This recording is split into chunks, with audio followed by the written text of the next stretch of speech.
Welcome to the Del Walmsley Radio Show. Listen and grow as Del questions the status quo, encourages you to think differently, and empowers you to make a better life. Get ready as Del challenges core beliefs, seeks the truth, and reveals the roadmap to the lifestyle you really want. And now your host, multi-millionaire, national award-winning investor, CEO and founder of Lifestyles Unlimited, Del Walmsley. Welcome to the Del Walmsley Radio Show, where the hype ends and the help begins. I'm your host, Del Walmsley, and as always, working on your financial freedom. Today, my friends, I'm going to start out the show with a little bit of an explanation that I guess I deserve to be forced to give, because I give out a lot of information, and sometimes, even myself, after 33 years, I forget that you don't know everything, and that the assumptions we make when we speak to people leads us sometimes to say things that they don't understand and then misunderstand. So a guy sent me an email yesterday because I talked the other day about how brokers are constantly trying to make buyers pay too much. They're always working for the seller, and they're always trying to talk buyers into paying more than what the property's worth. And then the guy sent me an email and he's saying, well, Del, then why do you own real estate companies? And by the way, just for full disclosure, I own real estate companies in 10 different states. So that's one of the ways I make money on all of this, is by helping the people that I teach how to buy real estate. I then help them find the deals that they want to buy. And not I, because I'm not a broker. And nor have I ever had a real estate license. I just bought real estate companies and set them up in different states and got different brokers to work for me. So basically what I need to explain to you is there's really three different business models as far as being in real estate brokerage. And the one I talk about all the time is the listing brokerage model. That model believes that the way you make the most money in real estate, and by the way, it is the way you make the most money as a real estate brokerage firm, is to become a listing brokerage firm, meaning you get to be known as the big dog in that market. Whether it's a local market, we have, like in your neighborhood area, there's one brokerage firm that's well known, or a city where there's one brokerage firm that's well known, or a regional or a national firm. So I talk a lot of times about Marcus Milchap sending out these emails about stuff that's going on. They are a listing brokerage firm. So the theory is that what you do is you get a bunch of young upstart agents, they're not brokers, they're agents, that just got their license and they're young, and we put them to work on the phone, smiling and dialing and asking people if they'd like to list their property. And to do that, they have to tell the sellers that they're going to get them a good deal. Seller's not going to list with you if you don't get can't offer them the fact you're going to get them a little bit more than the average person is. Why? Because you're paying them anywhere. You're paying anywhere from 2 to 6% real estate commissions. That could be hundreds of thousands of dollars. So why would you give that away if they can't get you a better deal than you could get on your own by just advertising or going to a discount brokerage firm? So that is the model. Now, that model has some rules in place, right? And the rules are that you have to protect the sellers as best you can. And you're always going to be working for the seller. That's the law. You are representing the seller in the deal. Now, legally, an agent can represent the seller. Legally, the agent can represent a buyer. Legally, believe it or not, an agent can represent both at the same time by getting some signed documents that state that they're, both parties are aware that they're representing both parties in the transaction, which is really, I wouldn't say it's an impossibility. It's a possibility. We do it, I guess. And you just have to be about as impartial as you can be and let the chips fall where they fall. But in most cases, you've got a listing brokerage firm, and they're selling to a customer, a buyer. And that buyer doesn't have representation. That buyer is just represented by themselves. Now, there's another type of brokerage firm, which is the ones I own. They're called buying brokerage firms. And we represent the buyers. What we do is accumulate the buyers as our customers. And then we go out and we look for deals that are out there, and we negotiate for them to get the deals. So we will definitely be involved many times with negotiating with a listing brokerage firm's agents, et cetera, et cetera, et cetera. Our goal is to negotiate the best deal possible for the buyer, whereas their goal is to negotiate the best deal possible for a seller. And sometimes, quite honestly, in the real estate brokerage world, the job is just to get two unrealistic opinions to come close enough together that they can make something that works for both of them. And that actually is many, many times what the transaction's all about, is the brokers just trying to overcome unrealistic expectations on both sides of the transaction. Now, like I said, when it's a strong seller's market, then that goes out the window, and the selling brokers are just, they're listing the price and demanding the price. And when it's a strong buyer's market, doesn't matter what you list it for, the buyers are making the offers they want to make, and seeing if they can find a seller willing to actually do that transaction. So yesterday when I talked about the fact that these these selling brokers agencies were bragging about price identification or identifying prices, what they're really doing is finding greater fools that were willing to pay too much in this marketplace. Well, buyers brokers do the same thing, but on the other side of the scale. They do it for the buyers, and their price identification, their price shopping, is to find if there's any motivated sellers that are willing to let the price go down. So they're both doing their job. Now, there's a third type of agency, and those are seller agencies, and they basically don't work for the listing agents, don't work for the buying agents. When they get a deal here or there they can list, they list it. Maybe a reoccurring customer, somebody they sold a house to, might want to let them go ahead and list the house again. But generally, they're just out there servicing, people looking for something. They get it. They go after the customer. When they get the customer, then what they do is they go look for deals. Anywhere and everywhere they can find these types of deals. Now let's talk about the actual deal. People ask me all the time, how do you get these great deals, Del? People think that these deals just come up. They don't just come up. What happens is really good investors are always looking for what I call motivated sellers, people that are interested in making a deal.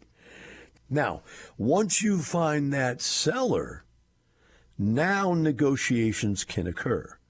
Because up until you find that seller, there really is no negotiations. That's what you have to understand. And so really the first thing you have to find is a motivated seller, right? Now, if you don't have a motivated seller, then there's no amount of negotiating skills that's going to work. However, I will tell you this. Once you find a motivated seller, then the second part of it is that, and by the way, I have these sayings, deals are, you're not looking for a deal, you're looking for a motivated seller. And then step two, you don't find deals, right? You make deals. So the second part of the thing is that you have to, once you find that motivated seller, you have to know how to negotiate.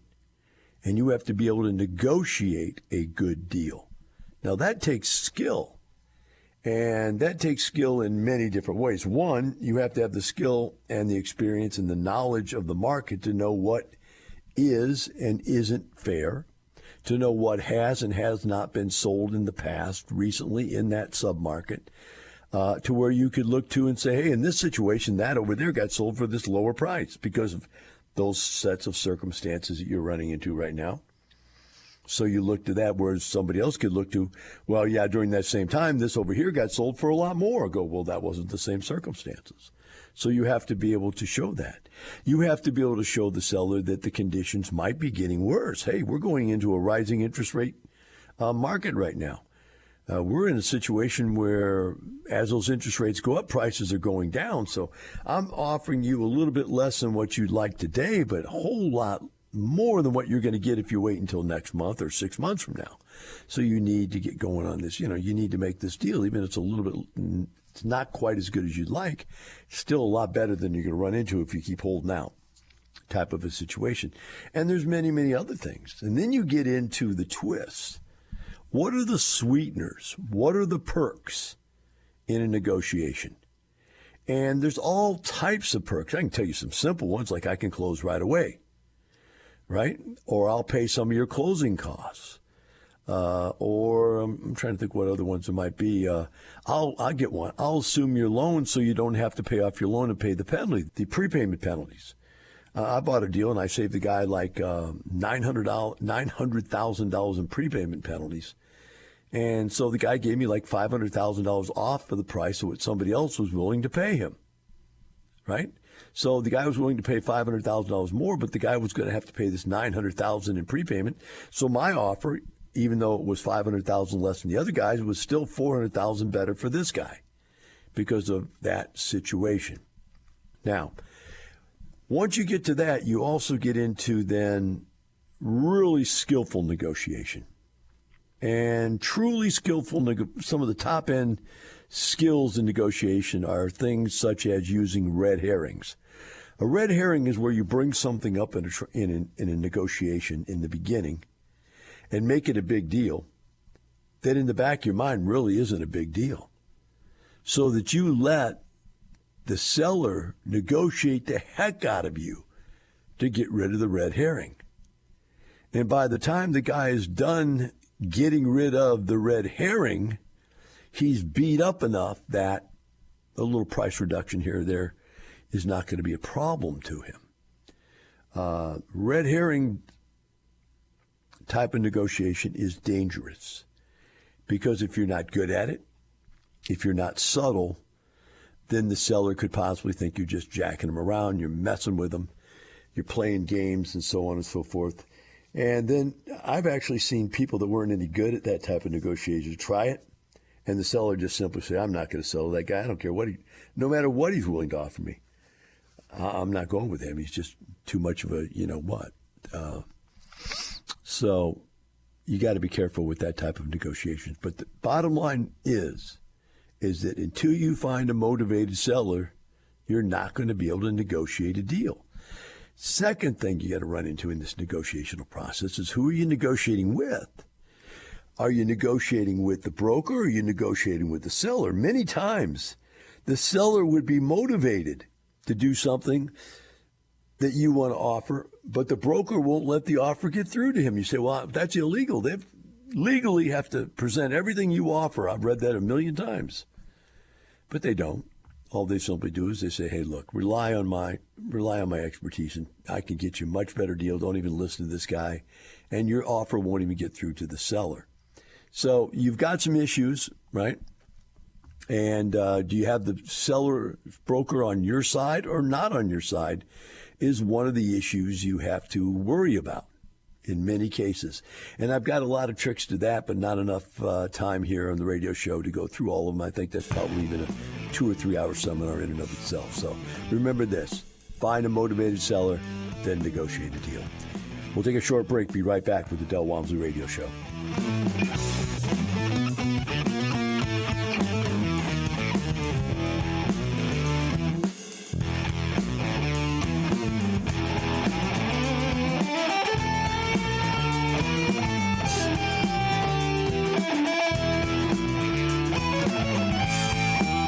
Teaching you with a roadmap to creating the lifestyle you really want. Keep listening. The Del Walmsley Radio Show returns in moments. Well, one thing it has meant for us, and we have to compliment you, you've given us our time back. And I say our time because we got married 33 years ago, and we got married in July. Do you know why? Well, that was before I met Lifestyles. I used to work for Ford Motor Company. And with Ford Motor Company, I was in the automotive division. They have shut down during July, the first 2 weeks of July. So you had to wait for a shutdown to get married? Yes. Yes, he actually. Whoa, that's dedication there. He made me change our wedding date. It was supposed to be June 15th, and I changed. Wow. That's amazing. So if I had been in Lifestyle, I could have got married when I wanted to. And the ring would have been bigger. Thank you. Ready to get your time back like Vivian and Cornell? Register for the free online workshop at lifestylesunlimitedworkshop.com. You're hearing the Del Walmsley Radio Show. Want more life-changing knowledge? Access our podcast and listen on demand at lifestylesunlimited.com under the radio tab.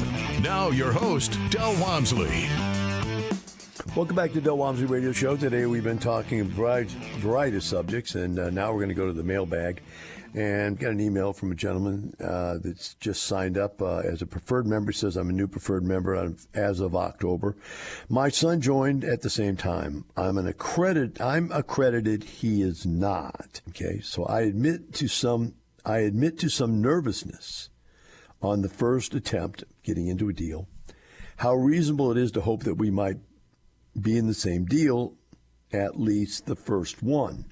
Without discussing any specific offer, one lead declined to offer a subscription to my son. Should we consider deals on the smaller side of this at first? Or am I thinking naively and expecting the opportunities with just a few connections? Or am I thinking naively to expect opportunities with just a few connections? I realize now with market conditions changing that I will need many, many connections. All right, so let's sort this out. First of all, when a investor becomes a syndicator, and in our group they're called lead investors, they find out that if they're going to put together a syndication under the regulation 506B, which is the one most people use, they're not allowed to have more than 35 non-accredited investors in the deal. They can have non-accredited if they're sophisticated. Now, what do you need to be sophisticated?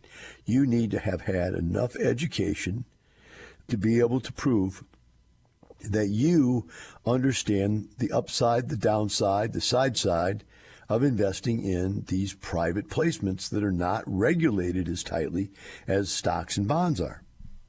And in this case, how do you become sophisticated? By joining our group and taking multiple classes, graduating from those multiple classes and proving that you now know that information. When you know that information, then you are now sophisticated. So now you can be a non-accredited person and get in a deal if you're sophisticated. But even then, the lead investors, which are the syndicators, are not allowed to have more than 35 non-accredited investors. Well, when you go to put together a very large deal, mega millions of dollars, you can't put together small, unaccredited investors to get to that $20 million raise. You're going to need big investments from accredited investors to get there. And you're going to need a lot of people. So let's just say you start out and you're not asking for accreditation or non-accreditation. You'll take either. Well, very quickly you would fill up your 35 non-accredited investors. And this deal may need 100 people to make it work. And if you use up 35 of your non-accredited investment slots, you've now got 65 other slots, but they all have to be accredited. So if this guy got in and he gets in at a point where there's no more non-accrediteds left, no, his son couldn't get in. So what is the answer? Well, the answer is move quickly on deals and get in before the 35 non-accrediteds are taken, or what's way easier is just get into small deals, because small deals don't take that many people to fill them up. And so they don't use up their 35 non-accredited investor slots that quickly, or at all in many cases. So that's the way to be able to get into this and not run into that problem. See if there's anything else in here. He made a point, and I wrote him back about this point. He says, is it unrealistic to expect that I can find these kind of deals only have met a certain number of people? And the answer is, yeah, that's wrong even in all sides of that. One of the things when you come into Lifestyles Unlimited, there are tens of thousands of investors here. Very easy to meet people. They're all here for the same reason. They all want to talk to everybody and each other. They're very open about what they're here for and what they want to do and what they've done in the past and so forth. And part of your job is to network. And we create environments for networking. We create online environments. We create in-person environments, all different types of things that you can go to, one of which is the expo, which we're going to have someone come up in the next segment that's from the expo, going to be one of the presenters, right? But these things are there so you can meet lots of people. The typical Lifestyles member knows at least 100 different people that they're close with, close enough to do a deal with. I mean, you got to see a broad cross-section of the deals that are available for you to pick the ones that meet your needs. And that's the thing when you're in a passive. You need to pick the deals that meet your needs, not the deals that meet the lead's needs. Beginners here tend to make the mistake of thinking that there's only going to be so many deals and that they're lucky to get into one, which is not the case at all. There are hundreds and hundreds of deals. In fact, like I said, we've got the expo coming up here. And at the expo, we'll have 250 leads that have all rented a table just to get to know you. And we have the giant networking event. Now, let me make you understand this. There might be 500 leads at this meeting. 250 of them bought the tables that are available for them to lay out their presentation material. Now, I've got experts here that will teach you how to do this. One of the foremost in this area is Madeline Prigine.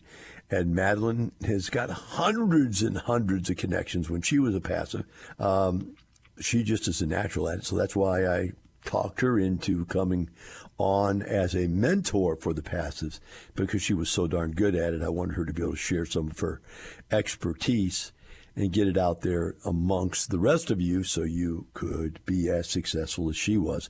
I remember I went in the hospital one time, and I was in the hospital on and off for 2 months. At the end of 2 months, I went back out to dinner with her and her husband and some other people. And I said, so how's everything going? She goes, well, I got 55 deals. I go, what? She goes, yeah, I did 55 deals in the last 2 months. I'm like, you did what? Yeah, that's when I knew she knew how to network. But she had just sold a property and pulled out about $3 million. And she needed the deals to be back in to be able to have the depreciation to offset the gain from this deal she made $3 million on. So it was very necessary for her. So she got on it, and she did get on it. 55 deals in 2 months or something like that was just an incredible show of what can be done if you put your mind to it. And she put her mind to it, and she got it done. So that's who I have helping you guys learn how to do this. But to the gentleman who wrote in for the email, I guess it's Paul. Paul, you should very easily be able to get into a deal, you and your son both in the same deal. Every single year, we have the largest real estate investor expo in the country. We have it coming up again here February 15th through 18th in Dallas, Texas. And typically there's like just under 5,000 investors there each year. It's unbelievable. And we have classes and training and networking. But one of the neatest things we do is for 2 days in a row, we take buses out and go see actual multifamily real estate investments. 4 properties per day for 2 days, eight properties total. You could sign up for 4, you can sign up for 8. You can do whatever you prefer to do. And the owners of these properties and their staffs will be there, and they will be touring you and answering questions for you. Now, I know from doing this for 33 years, I started road trips back when just I drove around and showed people my stuff. And people learn more. I mean, there's nothing. You know, they say one picture is 1,000 words.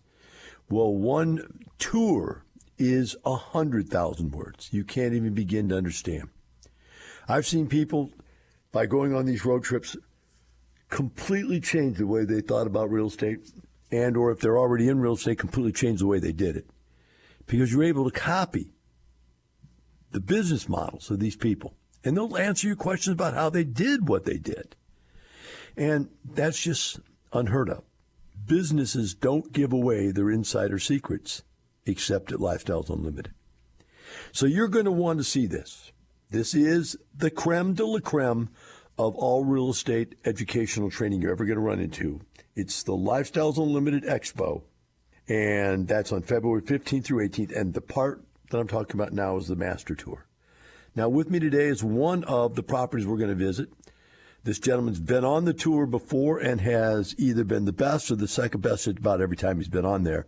He is the creme de la creme. He has been the real estate investor of the year, both locally in the Dallas area, Texas Real Estate Investor of the Year, and the NAA, National Apartment Association Real Estate Investor of the Year. So locally, statewide, and nationally, he's been the Real Estate Investor of the Year, both 2019, 2020.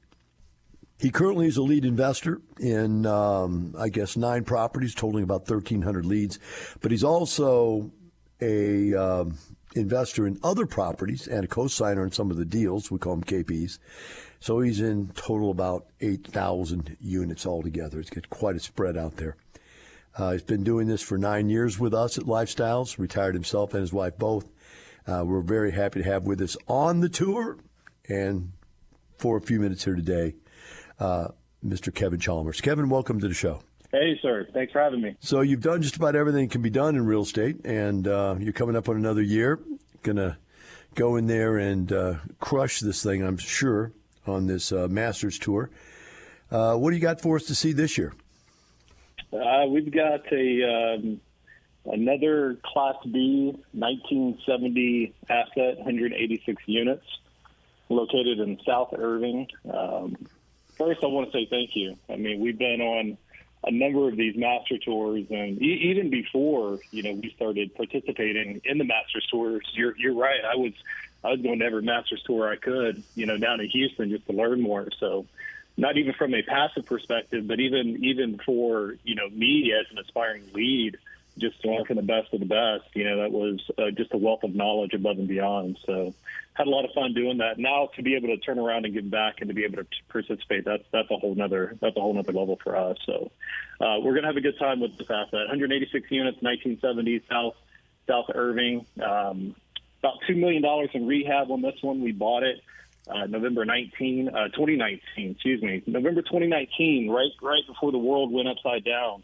and $2 million rehab project. And I think part of our education, at Lifestyles is you want to get your rehab done as quick as possible. We always say 90 days. Sometimes it takes longer than that. We're fortunate, obviously, that we were able to get all of the renovation done at this property before everything kind of flipped upside down and COVID hit and stuff. So we hit it right at the 90 days, maybe 3 or 4 months, got everything done. And so we look forward to showcasing that, this year in February. That is a testament as a process. You got right on it, got it done, and luckily right in underneath it before COVID shut everything down. So that's great. Your previous life before this was a director of engineering? Yes. Director of engineering at a very well-known, semiconductor manufacturing, company up here in the Dallas-Fort Worth area. No regrets being with the company, but it's like you always say, what gets in the way of a great life is a good life. We had a good life, we have a great life now, we own our own businesses, we control our time, we've got all of that back. And, 18 years is a long time, and I don't have any regrets. I attribute kind of all of that to getting, me to where I am now. But, man, I sure wish I found Lifestyles Unlimited a lot sooner, than I did. 9 years went by fast. 10 next year is just amazing. So it's gone by quick, but it's been the best decision we've ever made. So it seems like such a good fit. Wife, Lori, is got HR background. So now that you got 9 properties, I'm sure you've got payroll, huh? We've got, I'd love to strike, $500,000 plus. I forgot what the number is. We're pushing well over that, I think, per year. We've got 30 plus amazing team members, on our team. We self-manage, so we own the management company, the property management company, as well as the asset management company. So all of that is under our leadership and ownership, and we've got a great team behind us.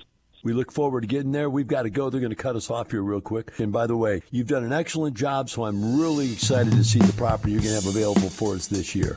And for the rest of you out there, you do not want to miss Kevin's product because it's incredible. It's just like, as always, it's not the money, it's the lifestyle. Have a wonderful day. We'll see you tomorrow. The information and opinions you hear on the Del Walmsley radio show are those of the host, Del Walmsley, his guests, and his callers. The Del Walmsley show is for entertainment purposes only. Please consult a professional regarding your personal investment needs. Nothing presented on the Del Walmsley show constitutes an endorsement, recommendation, offer, or solicitation to buy or sell any product or security.